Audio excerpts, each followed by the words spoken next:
ഡൽഹി ഇതുവരെ കണ്ടിട്ടില്ലാത്ത അല്ലെങ്കിൽ ഈ അടുത്തെങ്ങും കണ്ടിട്ടില്ലാത്ത വലിയൊരു പ്രക്ഷോഭത്തിലേക്ക്, വലിയൊരു സമരമുഖത്തേക്ക്, വലിയൊരു പോർമുഖം തുറക്കുന്ന രീതിയിലേക്ക് കാര്യങ്ങൾ കൈവിട്ടു പോയിരിക്കുന്നു. ഇനി നമ്മൾ ഉറ്റുനോക്കുന്നത് കേന്ദ്രം ഇതിനെ എങ്ങനെ പ്രതിരോധിക്കും, കേന്ദ്രത്തിൻ്റെ ഇടപെടൽ, കേന്ദ്രത്തിൻ്റെ മറുപടി എങ്ങനെയായിരിക്കും, ഈ ലക്ഷക്കണക്കിന് വരുന്ന വിദ്യാർത്ഥികൾക്ക് നേരെ കേന്ദ്രത്തിന് എന്താണ് മറുപടി നൽകുക എന്ന് മാത്രമാണ് നമുക്ക് ചോദിക്കാനുള്ളത്. നമ്മളൊപ്പം ER രാഗേഷ് കൂടി ചെയ്യുന്നുണ്ട്. രാഗേഷ്, കലുഷിതമാണ് തലസ്ഥാന നഗരി. ഒരു പറ്റം യുവാക്കൾ വലിയ രീതിയിൽ പ്രതിഷേധം അറിയിച്ച് രംഗത്തെത്തിയ ഒരു പ്രക്ഷോഭത്തിന് വലിയ രീതിയിൽ തന്നെ ഒരു സപ്പോർട്ടുമായി കോൺഗ്രസ് കൂടി ഇന്ന് എത്തുകയാണ്. നമുക്കറിയാം, കഴിഞ്ഞ ഒരു മാസം കൊണ്ട് നടക്കുന്ന ഒരു പ്രക്ഷോഭം. പക്ഷേ അതിനൊന്നും കോൺഗ്രസിൻ്റെ ഭാഗത്തുനിന്ന് എന്തുകൊണ്ട് കോൺഗ്രസ് പ്രതികരിക്കുന്നില്ല എന്ന് കോൺഗ്രസിൽ നിന്നടക്കം തന്നെ വിമർശനം ഉന്നയിച്ചിരുന്നു. പക്ഷേ ആ ഒരു ഘട്ടത്തിലാണ് യാതൊരു മുന്നറിയിപ്പുമില്ലാതെ കോൺഗ്രസ് ഒരു പ്രതിഷേധവുമായി രംഗത്തേക്ക് ഇറങ്ങുന്നത്. ആ പ്രതിഷേധം വലിയ രീതിയിൽ തന്നെ CJP പിന്തുണയ്ക്കുന്നുണ്ട്. ആ പ്രതിഷേധം വലിയ രീതിയിൽ തന്നെ ഇപ്പോഴും തലസ്ഥാന നഗരിയിൽ പടർന്നു പിടിക്കുകയാണ്. എന്തായാലും കേന്ദ്രത്തിന് അതിൽ നിന്നൊരു മറുപടി നൽകിയേ തീരൂ.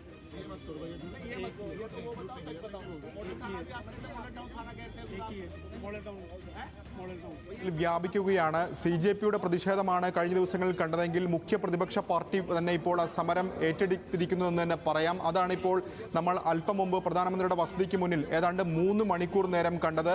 രാഹുൽ ഗാന്ധി, മല്ലികാർജുൻ ഖർഗെ, പ്രിയങ്ക ഗാന്ധി, KC വേണുഗോപാൽ തുടങ്ങിയ നേതാക്കളൊക്കെ തന്നെ പ്രധാനമന്ത്രിയുടെ വസതിക്ക് മുന്നിൽ പ്രതിഷേധിക്കുന്നതാണ് കണ്ടത്. ഏതാണ്ട് 3 മണിക്കൂർ നേരം പ്രതിഷേധം കണ്ടു. അപ്പോഴാണ് സർക്കാർ, പ്രത്യേകിച്ച് പ്രധാനമന്ത്രിയുടെ ദൂതൻ എന്ന് വേണമെങ്കിൽ നമുക്ക് വിശേഷിപ്പിക്കാം ജിതേന്ദ്ര സിംഗിനെ. കാരണം പ്രധാനമന്ത്രിയുടെ ഓഫീസിന്റെ ചുമതലയുള്ള മന്ത്രി കൂടിയാണ് ജിതേന്ദ്ര സിംഗ്. അങ്ങനെ ജിതേന്ദ്ര സിംഗ് അവിടെ എത്തുകയും ചർച്ച നടത്താം, പ്രതിപക്ഷം ഉന്നയിക്കുന്ന പരീക്ഷാ ചോദ്യപേപ്പർ വിവാദത്തിലടക്കം ചർച്ചയാകാം എന്ന നിലപാട് അറിയിക്കുന്നു. കേന്ദ്ര ആഭ്യന്തര സെക്രട്ടറി കൂടി അവിടെ ഉണ്ടായിരുന്നു. സർക്കാർ അതിന് നൽകുന്ന വിശദീകരണം, അതീവ സുരക്ഷാ മേഖലയിലാണ് ഈ സമരം നടക്കുന്നത്, അതുകൊണ്ടാണ് കേന്ദ്രമന്ത്രി തന്നെ നേരിട്ട് എത്തിയത് എന്നാണ് വിശദീകരിച്ചത്. പക്ഷേ സർക്കാർ അവിടെ വഴങ്ങുന്നത് നമുക്ക് കാണാം. കാരണം ഇന്നലെയും ഇന്നും പാർലമെന്റ് സമ്മേളിക്കുന്നുണ്ട്. വർഷകാല സമ്മേളനം ഇന്നലെ രാവിലെ ആരംഭിച്ചതാണ്. ഇന്നലെ രാവിലെ തന്നെ പാർലമെന്റ് സമ്മേളിക്കുന്ന ഘട്ടത്തിൽ തന്നെ ഖർഗെ അടക്കമുള്ള നേതാക്കൾ വിദ്യാർത്ഥികൾക്ക് നേരെയുണ്ടായ പോലീസ് നടപടിയൊക്കെ തന്നെ വിശദീകരിക്കുന്നുണ്ട്. കാരണം ഇന്നലെ 11 മണിക്ക് മുമ്പ് തന്നെ ലാത്തി ചാർജ് അവിടെ നടന്നിട്ടുണ്ട്. അപ്പോൾ വിശദീകരിക്കുമ്പോൾ ഒന്നും തന്നെ സർക്കാരിൻ്റെ ഭാഗത്തുനിന്ന് അത്തരം സമീപനം ഉണ്ടാകുന്നില്ല.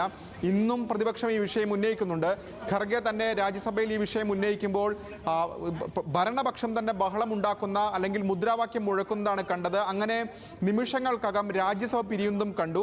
പക്ഷേ സർക്കാർ ഇപ്പോൾ ചർച്ചയാകാമെന്ന ആവശ്യം മുന്നോട്ട് വെക്കുമ്പോൾ തീർച്ചയായും പ്രതിപക്ഷത്തെ സംബന്ധിച്ചും സമരമിരിക്കുന്ന വിദ്യാർത്ഥികളെ സംബന്ധിച്ചും ഒരു വിജയമാണ്. പക്ഷേ ഈ സമരം ഉന്നയിക്കുന്നവരുടെ പ്രധാനപ്പെട്ട ആവശ്യങ്ങളിലൊന്ന് മന്ത്രിയുടെ രാജിയാണ്. പക്ഷേ ആ നിലപാടിലേക്ക് ഇതുവരെ സർക്കാർ എത്തിയിട്ടില്ല. പക്ഷേ സർക്കാർ ഇപ്പോൾ ഈ ഘട്ടത്തിൽ അതിന് വഴങ്ങാനുള്ള സാധ്യത വളരെ കുറവാണ്. അതിൽ ഏറ്റവും പ്രധാനപ്പെട്ട കാര്യം, ഇപ്പോൾ അങ്ങനെ വഴങ്ങുകയാണെങ്കിൽ തീർച്ചയായും സമരമിരിക്കുന്ന വിദ്യാർത്ഥികൾക്ക്, CJPക്ക്, രാഹുൽ ഗാന്ധിക്ക്, പ്രതിപക്ഷത്തിന് ഒക്കെ തന്നെ സർക്കാർ വഴങ്ങിക്കൊടുത്തു എന്ന വ്യാഖ്യാനം വരും.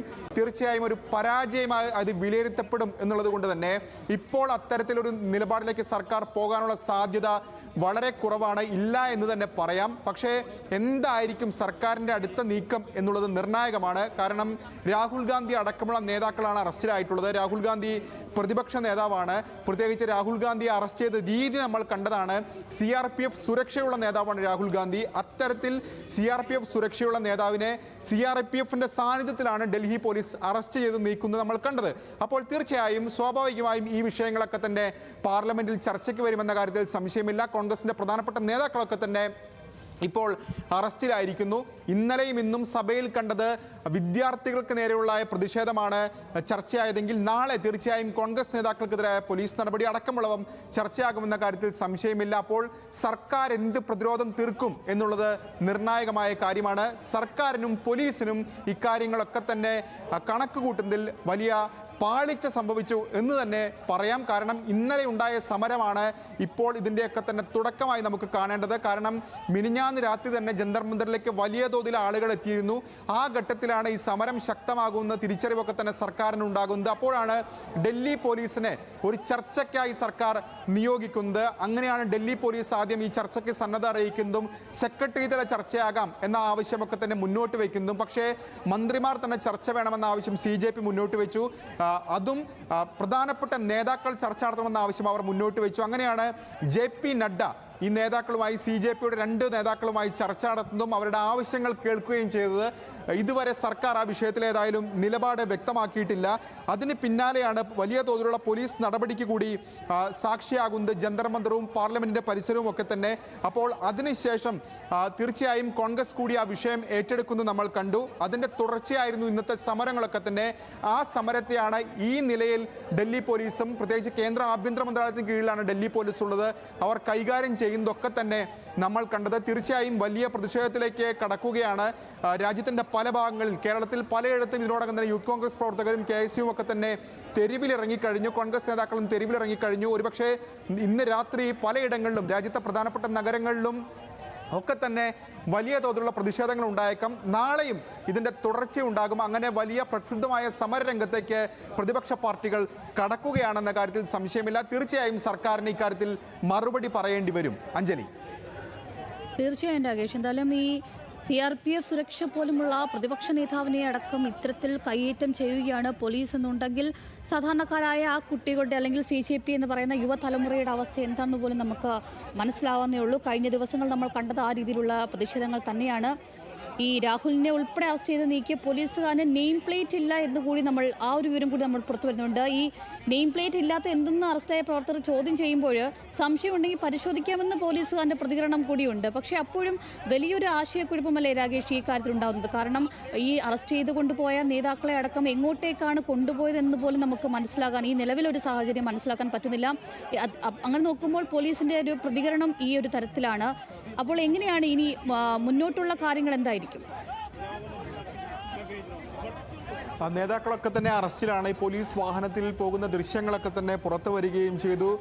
സർക്കാരും പോലീസും ഒക്കെ തന്നെ ഭീരുക്കളാണെന്ന നേതാക്കളുടെ പ്രതികരണം, പ്രത്യേകിച്ച് പ്രിയങ്ക ഗാന്ധി വദ്രയുടെ ഒക്കെ തന്നെ പ്രതികരണവും വന്നു. പക്ഷേ ഏത് പോലീസ് സ്റ്റേഷനിലേക്കാണ് ഇപ്പോൾ അവരെ കൊണ്ടുപോയതെന്ന് വ്യക്തമല്ല.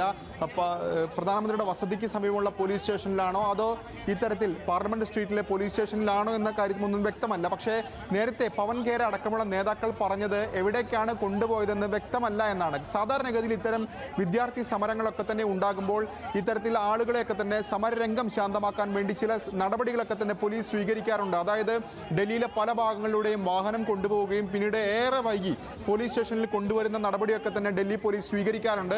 അത്തരത്തിൽ ഏതെങ്കിലും നീക്കം ഇപ്പോൾ ഡൽഹി പോലീസിന്റെ ഭാഗത്തുനിന്ന് ഉണ്ടായിട്ടുണ്ടോ എന്ന് വ്യക്തമല്ല. ഏതായാലും നേതാക്കളെ ഏത് സ്റ്റേഷനിലേക്കാണ് കൊണ്ടുപോയത് തുടങ്ങിയ വിവരങ്ങളൊന്നും തന്നെ ഈ ഘട്ടത്തിൽ പുറത്തു വന്നിട്ടില്ല. പക്ഷേ വലിയ പ്രതിഷേധത്തിലേക്ക് കാര്യങ്ങൾ മാറിമറിയുകയാണ്. പ്രത്യേകിച്ച് കോൺഗ്രസ് നേതാക്കൾ മാത്രമല്ല, പ്രതിപക്ഷ നിരയിലെ പല നേതാക്കളുടെയും പ്രതികരണങ്ങൾ. എന്തായാലും പ്രതിഷേധം വലിയ രീതിയിൽ തന്നെ കടുക്കുമെന്ന് തന്നെ വേണം നമുക്ക് കരുതാൻ. ഇപ്പോൾ